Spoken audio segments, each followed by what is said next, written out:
नमस्कार दोस्तों, स्वागत अभिनंदन। आपको बेहद आश्चर्य होगा क्योंकि आज जो बात मैं आपके साथ करने जा रहा हूँ, अमूमन करता नहीं हूँ। पर उसके पहले मैं 1975 की आपको बात बताता हूँ। मैं बहुत छोटा था पर मुझे याद है क्योंकि मैं अपने पिता से इसके बारे में बात करता रहता था।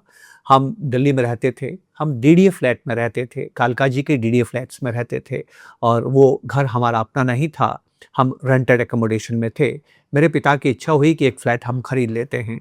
और जब मेरे पिता उस फ्लैट को खरीदने गए तो उतनी रकम मेरे पिता के पास नहीं थी। बहुत सस्ता फ्लैट था, ज़्यादा कीमत नहीं थी, सिर्फ 9,000 रुपए। पर 9,000 रुपए मेरे पिता के पास नहीं थे और मेरे पिता ने कहा, चलिए कोई बात नहीं, मैं पैसा एकत्र करूँगा, इकट्ठा करूँगा और उसके बाद इस फ्लैट को खरीद लूँगा। मेरे पिता कहाँ निवेश करते थे? मेरे पिता डिपॉज़िट्स पे निवेश करते थे, या तो वो बैंक का डिपॉज़िट होता था या पोस्ट ऑफिस का डिपॉज़िट होता था।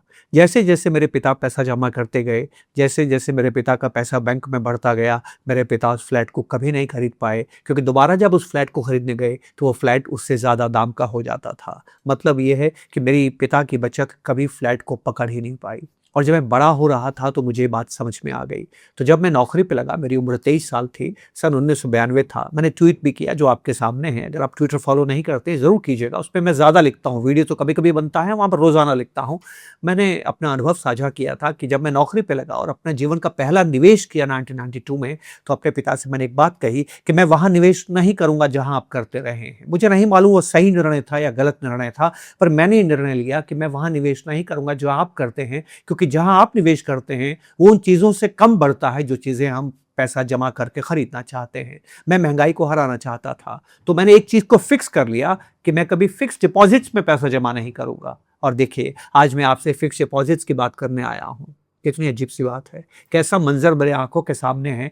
वो फिक्स्ड डिपॉज़िट्स जिससे मैं बचता रहा, मैं आपसे कह रहा हूँ कि आप फिक्स्ड डिपॉज़िट्स कीजिए।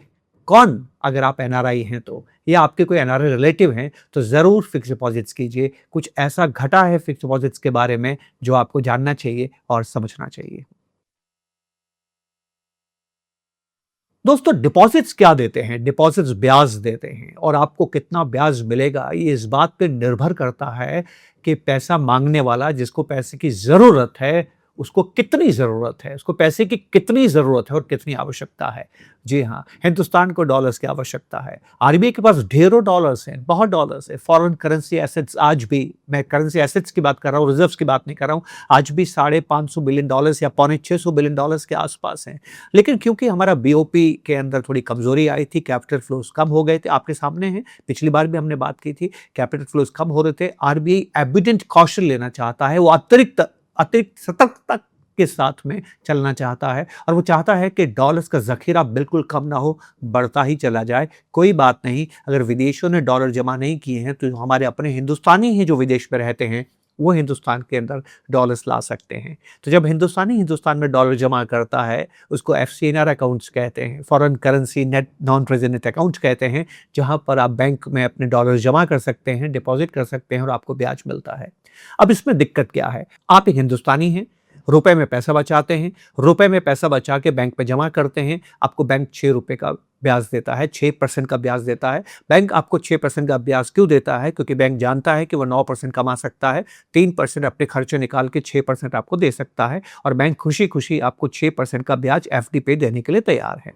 उसी तरह से एक एनआरआई जो अमेरिका से हिंदुस्तान डॉलर्स लेके आता है, उसको भी बैंक 6% की रकम पेशकश कर सकता है, पर वहाँ पर बैंक को डर लगता है। बैंक को डर क्यों लगता है? तस्वीर आपके सामने है। हमारा रुपया जो है वो डॉलर के सामने कमज़ोर होता है। अमूमन 3 से साढ़े 3% हर साल ये कमज़ोर हो जाता है। आप चार्ट देख सकते हैं, कभी-कभी उससे ज़्यादा कमज़ोर भी होता है रुपया। तो रुपया जब कमज़ोर होता है और बैंक डिपॉज़िट्स के अंदर बैंक वादा करता है और बैंक ने अगर 6% रिटर्न का डॉलर पे वादा कर दिया और रुपया अगर 3 साढ़े 3% से कमज़ोर हो गया, तो बैंक वो पैसा कहाँ से लेके आएगा? अभी बैंक ने आपसे 6% का वादा कर दिया और 3.5% से रुपया कमज़ोर हो गया, तो बैंक के लिए तो 9.5% का खेल हो गया ना ये। 9.5% ब्याज बैंक आपको कहाँ से देगा? इतना तो बैंक कमाता ही नहीं है। तो बैंक क्या करता है? अपने आप को सेव करने के लिए, अपने आप को सुरक्षित करने के लिए एफसीएनआर डिपॉज़िट्स में आपको 3 साढ़े 3% का ही ब्याज देता है, ताकि बैंक 6% कमा सकता है। 3 साढ़े 3% की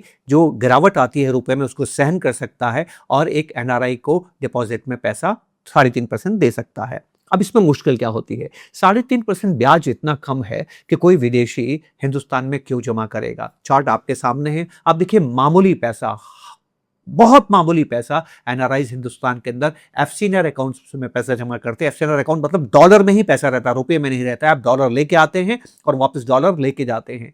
पिछले अगर मैं 2022-23 की बात करूं तो मात्र $2 बिलियन आया था। 2023-24 की बात करूं तो $6 ट्रिलियन आया था। 2024-25 की बात करूं तो $7 ट्रिलियन आया था। और पिछले साल की बात करूं तो $1 बिलियन, ट्रिलियन नहीं, गलती हो गया, ट्रिलियन नहीं, बिलियन डॉलर, $1 बिलियन भी हमारे पास में नहीं आया। अब जानते हैं क्यों? क्योंकि पिछले एक साल में अमेरिका की ब्याज दरें 4.5% के आसपास 10 साल की पहुंच गई है। अब अगर अमेरिका के अंदर ही 3-4, 4.5% का ब्याज मिलेगा तो यहां पर 3.5% का ब्याज कमाने के लिए विदेशी क्यों आएगा? तो हमारे पास ये पैसा आता ही नहीं है।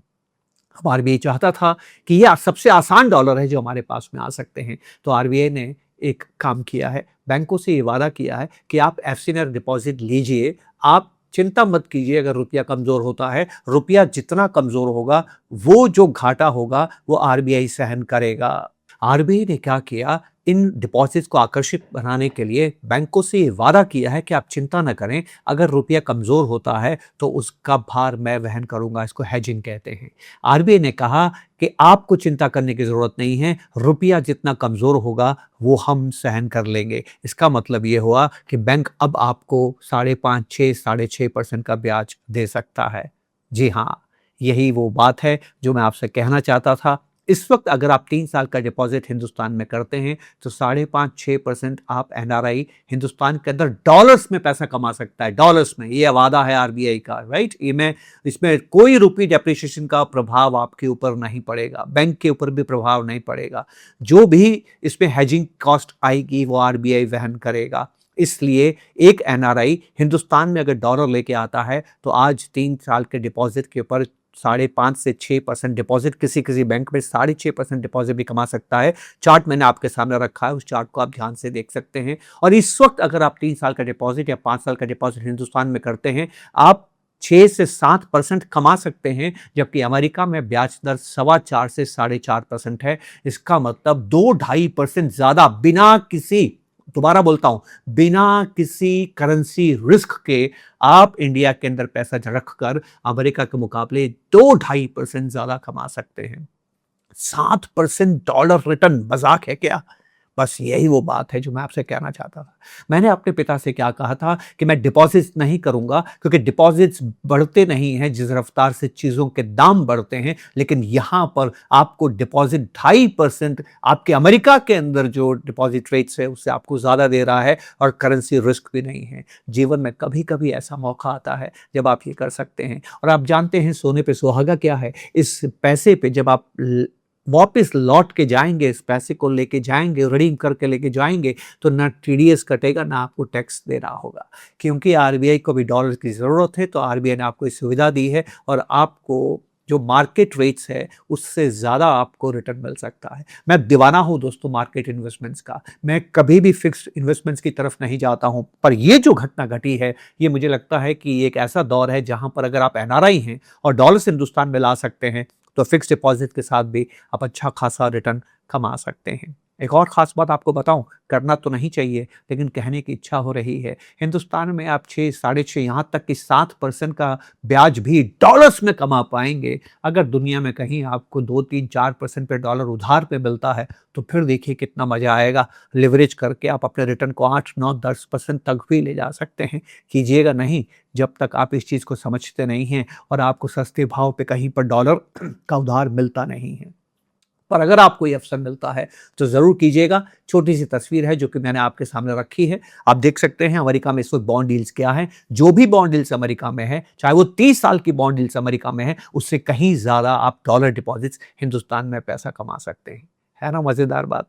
जी हाँ, मुझे खुद का आश्चर्य हो रहा था कि मैं आपसे क्या कहने जा रहा हूँ। इस वक्त अगर आपके पास में पैसा है, आपके दोस्त हैं, एनआरआईज हैं, विदेश में रहते हैं, उनसे कहिए डॉलर हिंदुस्तान में लेके आइए और पैसा निवेश कीजिए। आप दुनिया के मुकाबले 2-2.5% ज़्यादा बिना किसी करेंसी रिस्क के कमा सकते हैं। दोबारा मिलूंगा और इस बार एसआईपीज़ की बात करूंगा। बहुत ही गहराई के साथ, क्योंकि अचानक से कुछ ऐसा होने लगा है कि कुछ लोग कहने लगे हैं कि एसआईपी अच्छी चीज़ नहीं है। कुछ एक्सपर्ट्स कह रहे हैं कि एसआईपी की जगह तो आप रियल एस्टेट में जाइए और सोने में जाइए। क्या वो सही कह रहे हैं? इस बात को हम समझने की कोशिश करेंगे। दोस्तों, आपने वक्त दिया इसके लिए बहुत-बहुत शुक्रिया। एक निवेदन तो करूँगा, सब्सक्राइब ज़रूर करें। पिछला वीडियो आपने बहुत पसंद किया है, बहुत पसंद किया है, पर रेशियो वही रहा। आधे लोग जो देखने आए, उन्होंने सब्सक्राइब नहीं किया। नमस्कार, जय हिंद।